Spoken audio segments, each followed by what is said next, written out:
from Ethiopia. Assalamu alaikum, Sheikh. Salam wa rahmatullah. Sheikh, I have a specific question.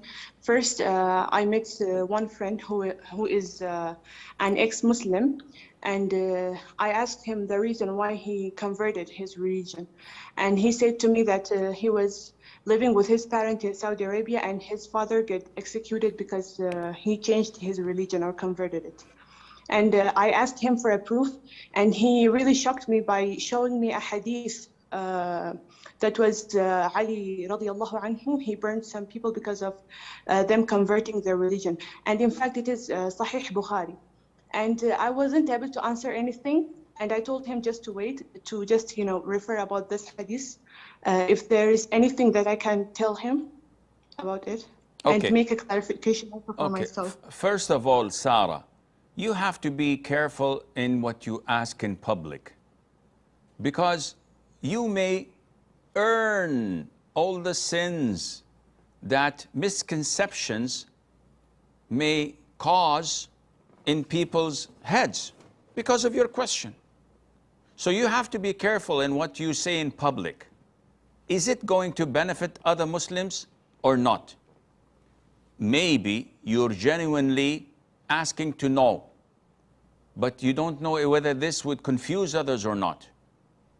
Maybe you have a hidden agenda to cast doubts about Islam indirectly, pretending that it's an honest question.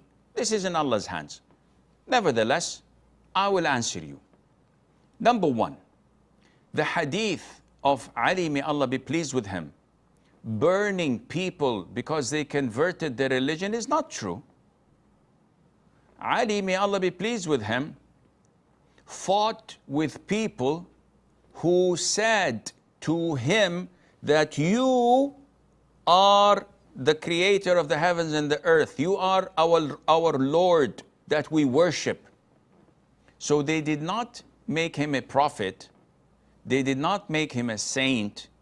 They did not make him a messenger. They made him Allah. Ta'ala Allahu amma yaqulu adh-dhalimuna 'uluwan kabira. He tried to advise them, to call them back to Islam. They said, no, you are our God. We worship you. So he ordered them to be burnt. His cousin, Ibn Abbas, may Allah be pleased with them all, said to him, the Prophet prohibited killing people by burning them, because no one tortures with fire except Allah the Almighty. This is the torment of Allah. But he had already executed them by doing this to make them an example to others, so that they won't do such a heinous, blasphemous act. So it was not changing their religion. Number two, the issue of execution in Islam is not to be dealt with individually. This is not a jungle where the survival of the fittest. When I see something wrong, I change it with my hand. If someone changes his religion, I kill him. If someone fornicates and he's married, I stone him to death. I will be a murderer. This is not to me to do. This is only to be carried out by the Muslim ruler, who has a panel of judges to give their verdict, and he carries out this verdict. So it's a system, it's a sharia, not for individuals, but for the head of state. So if there is no head of state, if you're living in Europe, for example, can the Muslim community execute such prescribed punishments? The answer is no. This is not to them, even if they have a leader, even if they have an imam. This is something only to be carried out by the head of the state, the head of the country. Thirdly, according to Sharia law, the Prophet ﷺ said, whoever changes his religion, then his prescribed punishment is to be executed. Again, by whom? By Tom, Dick, or Harry? No. It's only by the head of state. And if there is no head of state, he's none of my business. I don't care whether he changes his religion or changes his gender. This is up to him. The one to implement Sharia is the head of state.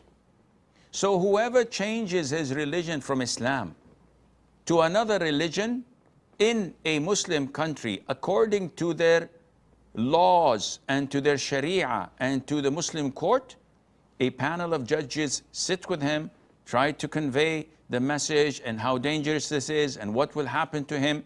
If he does not revert back to Islam, the Muslim ruler may execute him. And this is his call and this is his decision.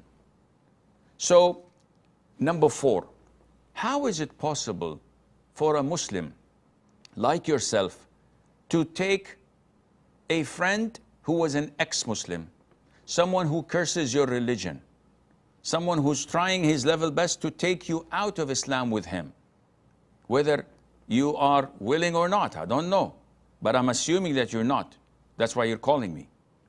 How is it possible if this person slandered your father, if she said, by the way, your father molested me, your father raped me, would you still be friend with her? If she curses your mom and says your mom is a prostitute, would you still be best friend with her? If she tells everybody that you had an affair with her brother and she shows them the proofs which she made up, would you still be friend with her? Of course not. Why? Because you honor yourself. You have dignity. But when it comes to your religion, someone curses your Lord or your Quran or your Prophet or your religion, and you say, I was shocked, so I thought of asking. This means that your Islam and your Iman is not certain. You don't have certainty. Because if you had, you would have definitely said, nope, I don't believe in this. If someone were to doubt you and say, which orphanage did your parents take you from? You said, no, I was born to my real parents. How do you know? Did you do your DNA test? No. So how do you know? You weren't there. Would you accept this and go and do your DNA test, or you will take it for granted that, no, this is ridiculous, this is stupid. I am the legitimate child of my parents. How is it that you're not willing to put up a fight blindly defending your religion when someone like that casts doubt in it? This shows that you are in great danger, Sarah. May Allah make things easy for you.